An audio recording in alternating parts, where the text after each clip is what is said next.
Bien, amigos, vamos a hacer unas aclaraciones con respecto a los tres institutos que maneja esta ley en forma restrictiva, limitándola, que son el de la libertad provisional, la libertad condicional y la libertad anticipada, porque evidentemente el ciudadano común no tiene por qué saber cuáles son las características de estos institutos. Pero es sencillo. En su momento hubo hasta alguna confesión de algún senador, ¿no?, con respecto a los institutos, que incluso la Corte tuvo que salir a contestar. Sí, Michelini no se había confundido, no tenía idea de lo que estaba hablando.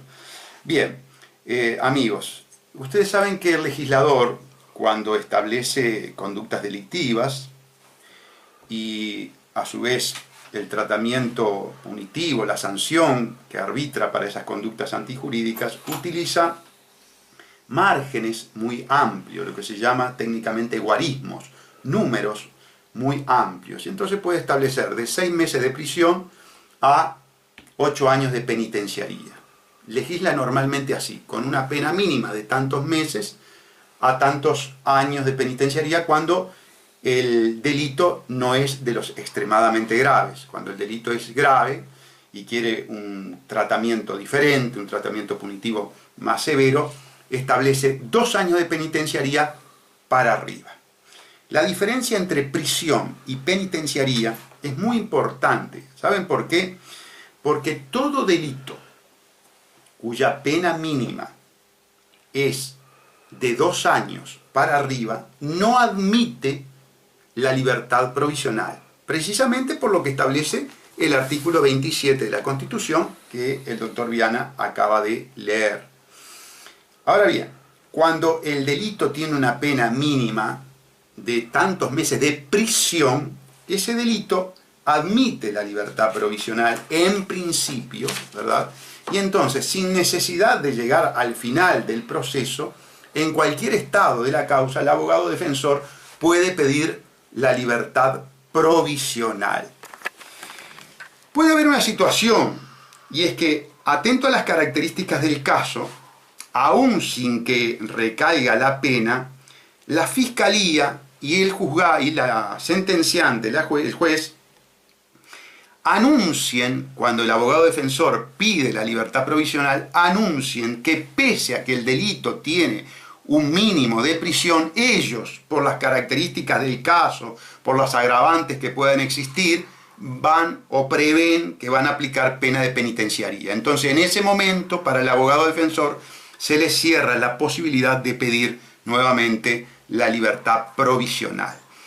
Es un mecanismo por el cual el individuo, ¿verdad?, que se encuentra sospechado de haber cometido un delito, no espera a la sentencia definitiva entre rejas, sino que accede a una libertad provisoria, una libertad que, si se porta mal, por decirlo de una manera común, es revocable, es decir, vuelve a la cárcel en el caso de cometer nuevo delito o tener algún tipo de incumplimiento de las obligaciones procesales. Esa es la libertad provisional. Esa es la que está prevista en el artículo 27. Esa es para mí la más flagrante inconstitucionalidad que surge del artículo primero de la ley 19.446. ¿Por qué?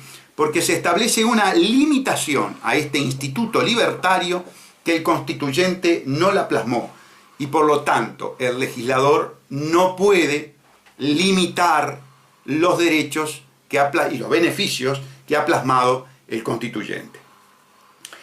La libertad condicional es otro mecanismo por el cual el individuo que se encuentra en libertad provisional, es decir, está en la calle, en una situación, un estatuto provisorio, que ha accedido a este mecanismo que antes hemos mencionado, y recae la sentencia, cumpliendo determinados requisitos, no es reintegrado a la cárcel, sino que se beneficia con la libertad condicional. Es una libertad que está condicionada a una serie de requisitos que establece el legislador y que no creo que sea del caso que profundicemos porque son aspectos técnicos. Si dura esa libertad condicional el tiempo de la condena al cual ha sido condenado en la sentencia respectiva. Digamos. Efectivamente, esa es la condicionalidad temporal que tiene. Y finalmente tenemos la libertad anticipada. Esta libertad es ya de ámbito de aplicación para los que han, de alguna manera, sufrido ya el castigo en calidad de cosa juzgada. Es decir, requiere que el proceso haya llegado al final, que exista una sentencia ejecutoriada y que el individuo haya cumplido determinado tiempo, determinado periodo de la pena. Los dos requisitos son entonces, o los tres requisitos: que esté preso, segundo, que haya sentencia ejecutoriada y que haya cumplido un tiempo determinado de la pena impuesta. Esos son los tres mecanismos. Esos mecanismos, a través del artículo primero de la ley 19.446, se encuentran en este momento vedados en la siguiente situación: cuando el sujeto haya cometido un nuevo delito en condición de reiterante, es decir, cometer nuevo delito sin que haya una sentencia ejecutoriada en el delito anterior. Para el reincidente, es decir, para el individuo que cometió un nuevo delito después de ejecutoriada la sentencia del delito anterior. Y finalmente, la situación de la habitualidad, que es el individuo que ha cometido varios delitos en un determinado periodo y que muestra entonces una proclividad hacia la conducta delictiva como su forma de vida, como su forma de existencia. Ahora bien, este beneficio se limita a estos individuos, a estos sujetos en esta condición jurídica, en tanto y en cuanto los delitos cometidos sean los que acaba de leer el doctor Viana: violación, lesiones graves, lesiones gravísimas, hurto, rapiña con privación de libertad, extorsión, secuestro, homicidio y sus agravantes, y los delitos previstos, los delitos de narcotráfico y los de crímenes de lesa humanidad. Incluso hay algunas, a mí me surgen una cantidad de dudas, ¿no? Olvidándonos de las inconstitucionalidades por un segundo, es si esa reiteración se tiene que dar entre los mismos tipos de delitos, si los dos delitos tienen que estar, primero, si los dos delitos tienen que estar incluidos, el primer delito y el segundo tienen que estar incluidos en el elenco de estos. O si es cualquier delito. Porque, por ejemplo, si vemos un delito de rapiña y después vemos un delito de estafa, ¿funciona? Al parecer no funcionaría esta prohibición. ¿Tú pensás que es una reiteración específica? Que es una reiteración específica. O una reincidencia específica con respecto a que tenga que ser violación. No, no llego a tal extremo, que podría alguien pensar eso. Los del elenco aquí definidos. Los del elenco selectivo. O sea, violación y lesiones graves, sí. O violación y rapiña. Sí.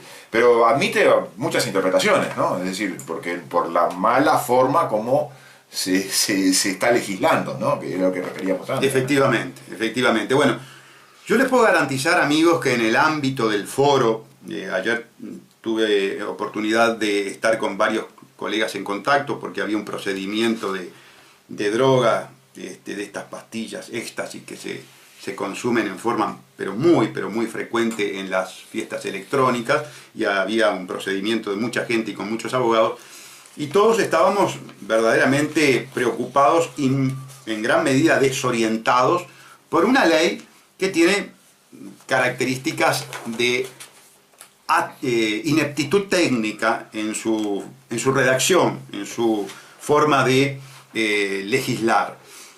Este tipo de cavilaciones, este tipo de dudas que estamos evidenciando con el doctor Viana ante los micrófonos, le puedo garantizar que entre los colegas era extensísima. Sí. También lo es entre jueces y fundamentalmente entre actuarios que tienen que atenerse a determinados plazos en el tema de la libertad condicional. Todos muy preocupados, y en general nos preguntaban si íbamos a interponer inconstitucionalidad. Y ese es otro tema también, digamos, con una problemática fáctica que más adelante si nos da el tiempo la vamos a poner de manifiesto. Pero te cedo la palabra, Enrique, para que sigas en tu análisis.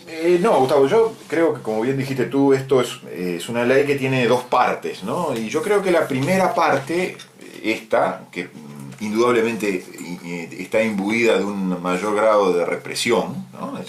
Esta norma es una norma netamente represiva, al quitar un beneficio de estas características, e incluso al pretender que ese beneficio se quite a los procesos en trámite, a las situaciones donde ya hay delitos cometidos, y aplicar esa previsión en forma retroactiva. Es una norma, el artículo primero junto con el último artículo, una norma de índole represivo muy clara.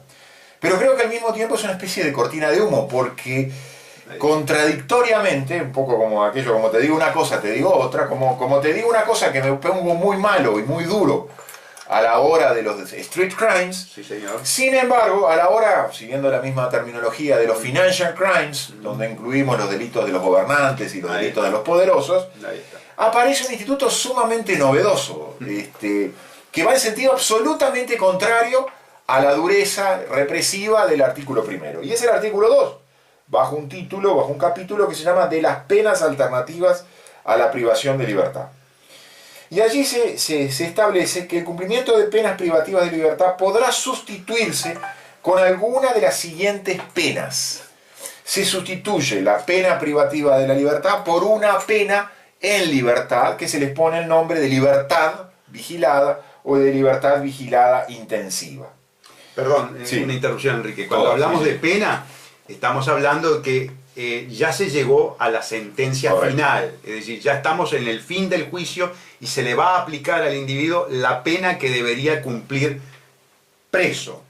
Pero precisamente el legislador legisla para que esa persona que cometió determinado tipo de delito, que ahora los vamos a ver, no vaya presa. Es decir, tiene mecanismos de que cumple la pena en libertad. Sí, correcto.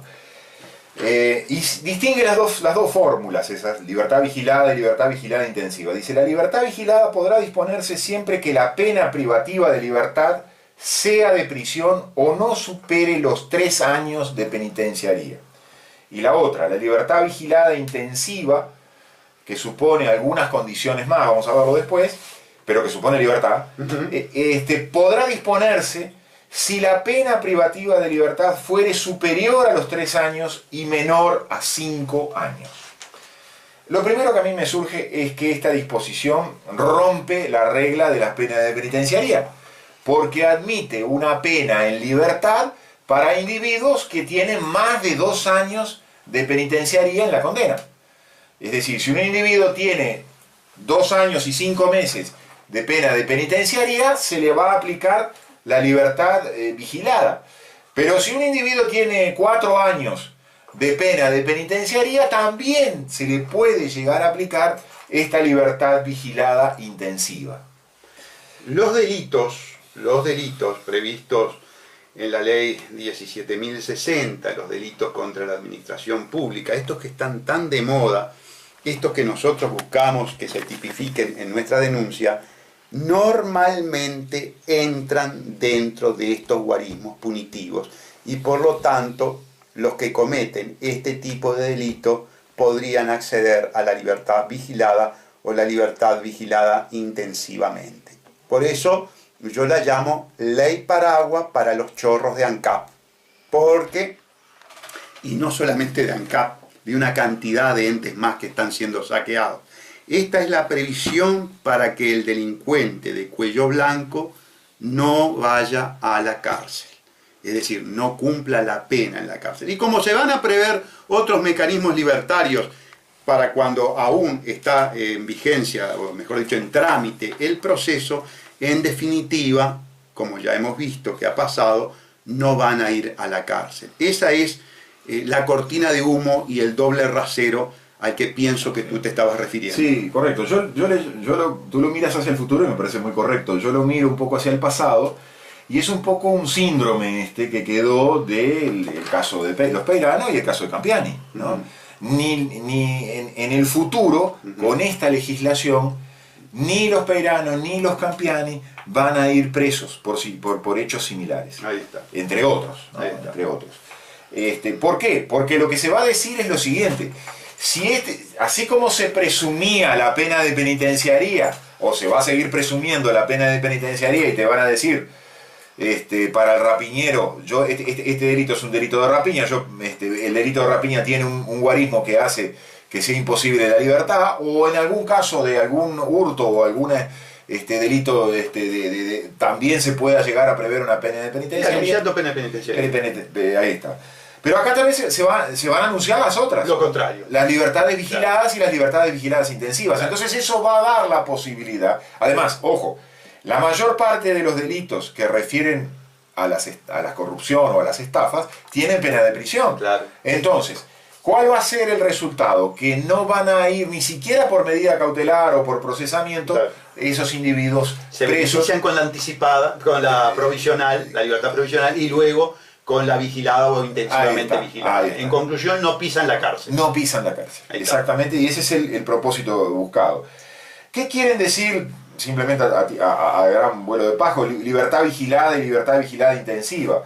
El artículo 9 dice que al decretar la pena sustitutiva de libertad vigilada o libertad vigilada intensiva, el tribunal impondrá al condenado por lo menos las siguientes condiciones. Por lo menos. Con lo cual, no es obligatorio ponerle todas estas condiciones. Se les pondrá alguna de estas condiciones. Residencia en un lugar determinado, sujeción a la orientación y vigilancia permanente, ejercicio de una profesión o oficio o arte bajo las modalidades que termine un plan de intervenciones, medidas alternativas vendría a ser de cumplir labores sociales en algún lado, presentación una vez por semana a la seccional, es decir, acudir a un sistema de combate contra las drogas o de rehabilitación. ¿Y qué tiene la intensiva además de esto? Que además deberá imponer alguna de estas otras obligaciones. Además de imponer alguna de aquellas, no todas, le tendrá que imponer además una más de estas. Entre ellas, prohibición de acudir a determinados lugares, prohibición de acercamiento a la víctima, obligación de mantenerse en el domicilio por determinado tiempo, obligación de cumplir programas formativos, laborales. ¿Cómo lo ven? De una liviandad muy contraria a la que vimos en el artículo 1 con la dureza de la quita del beneficio de las libertades. Aquí se da la libertad con un amplio margen de discrecionalidad, rompiéndose la regla de los 2 años de penitenciaría para arriba, y también yo creo que por consecuencia rompiendo la obligatoriedad del derecho penal y el principio de legalidad de los delitos y las penas. Y en eso hay un parentesco muy, muy importante de esta ley con el nuevo Código del Proceso Penal y sobre todo con lo que estableció la ley esta modificativa del nuevo Código del Proceso Penal, la 19436, cuando prevé, entre otros institutos, la mediación extraprocesal, lo que llaman la suspensión condicional del proceso, la supuesta probation, que supone un mecanismo por el cual el individuo se le suspende el proceso hasta mientras cumpla determinadas condiciones, no es sometido a ningún tipo puede obtener el beneficio de no tener una sentencia en contra. Y eso tiene también como mínimo los 3 años. Otra vez se vuelve a pasar por arriba de los 2 años de penitenciaría. A eso le tenemos que agregar lo que llaman los acuerdos reparatorios y bueno, y en definitiva el mecanismo del proceso abreviado, que es aquel mecanismo que se va a aplicar a los delitos que tengan hasta 6 años de mínima de penitenciaría, que permite la negociación y el pacto y llevarle al juez un pacto ya arreglado en dependencias administrativas para que el juez resuelva. Transado el derecho. Claro, todos estos son mecanismos de privatización del derecho penal. Ahí está. Esa conclusión es muy importante, amigos.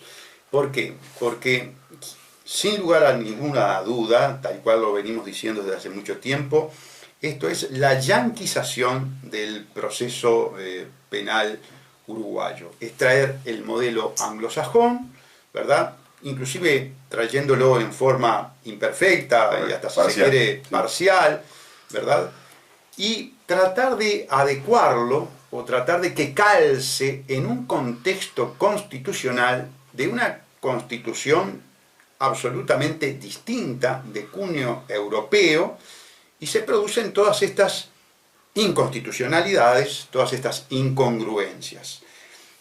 Ahora, en el fondo lo que tenemos es el decaecimiento de los principios básicos del derecho público y la internalización de los conceptos del derecho privado. En buen romance, esta gente ha privatizado lo que antes era derecho público. Y la diferencia es fundamental, porque el derecho público es el que refiere al derecho del pueblo, al derecho de la cosa pública. Eso que la disponibilidad en tanto y en cuanto refiere a cosas que son de la comunidad, es totalmente diferente que a la disponibilidad de la cosa propia.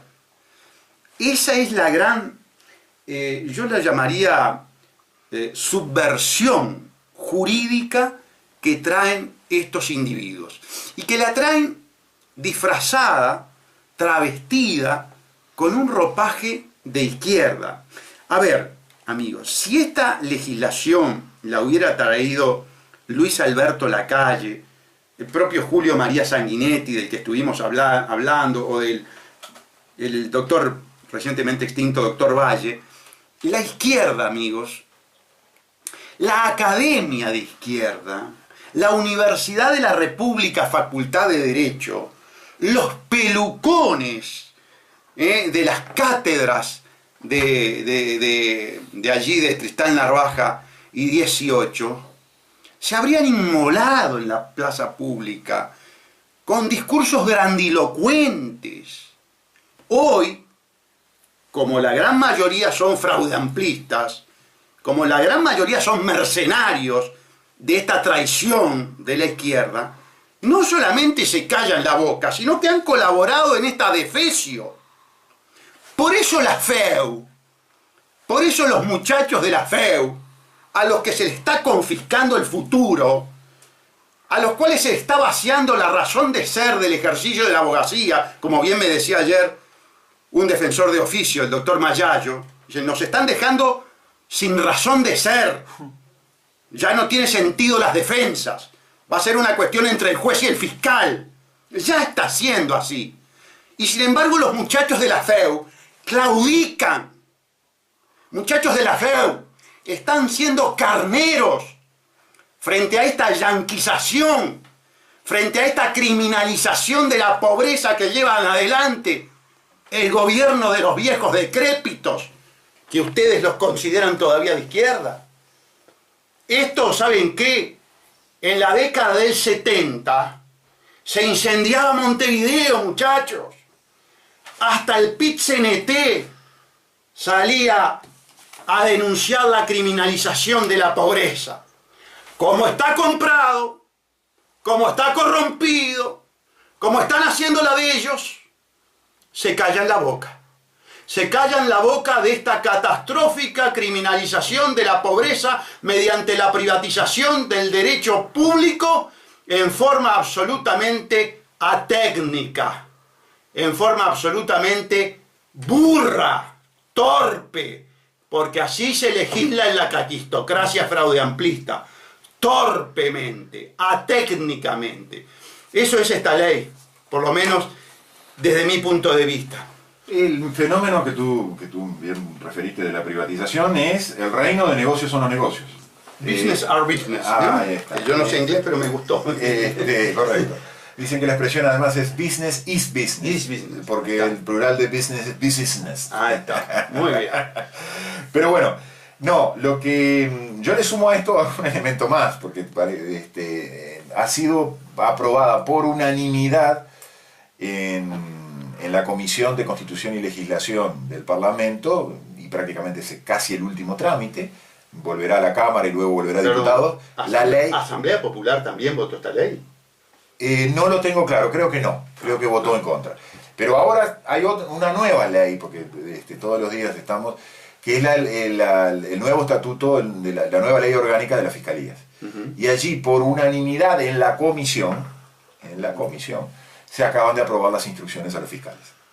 O sea, el broche, golpe de estado técnico. El broche final, sí, el broche final, la eliminación de la independencia técnica individual de los fiscales. Fiscales sometidos a instrucciones, con discusiones muy sesudas alrededor de una comisión, si la tenía que integrar el Poder Ejecutivo o no la tenía que integrar el Poder Ejecutivo. Esa fue la única discusión que se planteó, pero lo cierto es que los fiscales van a estar sometidos a instrucciones. ¿Cómo se suma esto a todo esto que venimos diciendo?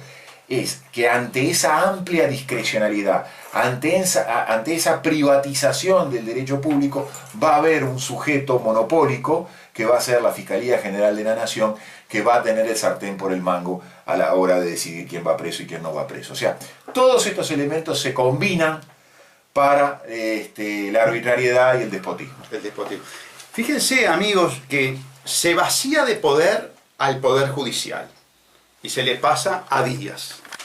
Se vacía de contenido a la abogacía penal, a la defensa del individuo que está sospechado de delito, pero amparado por el principio de inocencia. Y todo eso se transfiere a un servicio descentralizado totalmente inconstitucional, pero que tiene el sistema de las directivas, es decir, que tiene una cabeza, tiene un solo hombre, que es el que puede ordenar qué hacer en los diferentes procesos. Por supuesto que el doctor Díaz no va a estar preocupado por todos los procesos que pasen en el país, y menos por los de la marginación o los delitos de la calle. Pero vaya que sí va a estar preocupado por el tema Pluna, por el tema ANCAP. De hecho, lo que está diciendo el doctor Salle está absolutamente probado. Cuando Díaz le anuncia a Mujica, y Mujica se toma primero el helicóptero y después el bote, y le avisa que va a haber procesamiento en el caso de Caloia y Lorenzo. Es decir, ese tipo de situaciones es la que va a estar muy de cerca el doctor Díaz, fijándose de quién va preso y quién no va preso. Y a los hechos me remito. Y además yo le agrego que todo este sistema de instrucciones, más allá de quién las va a dictar, si es un consejo y que quienes lo integran y quienes no integran, genera la filosofía de la dependencia. Ahí está. Es decir, la obediencia debida. La obediencia debida y el autocensura. Es decir, yo no voy a mover medio centímetro de mi voluntad porque primero tengo que saber cuál es la voluntad del superior. Claro.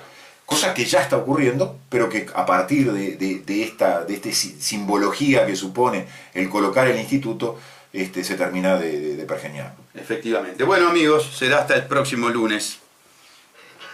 Si su hombre por ella no ha pagado derecho.